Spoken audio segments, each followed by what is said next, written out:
A man in a dragon robe suddenly appeared in modern times out of thin air. He looked at the cars, which were faster than carriages, with confusion and caution on his face. What made him even more unbearable was people's clothes.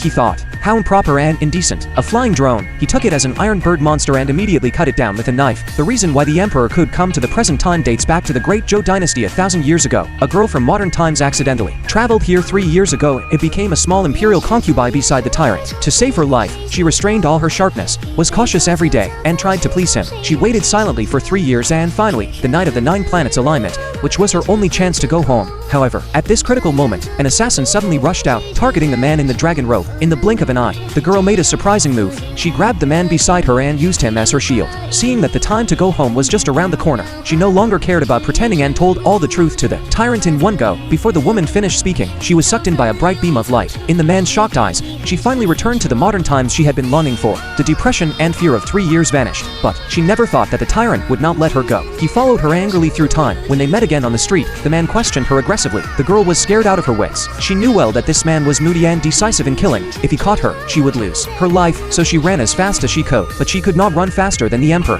The emperor directly blocked her way with a sword. The woman was about to explain to the emperor when she turned her head and saw the police. She quickly realized that this was modern times. The man in front of her was no longer the high emperor. She did not need to fear him at all. While they were chasing each other, a man honked his horn hard at the emperor, which made the emperor very angry. The man got out of the car and, not knowing what was good for him, argued with the emperor, wanting him to pay for the damage. The majesty of an emperor is inviolable in any era. He immediately lifted the man high into the air. When the woman saw the scene, she said to words at that time. 0819.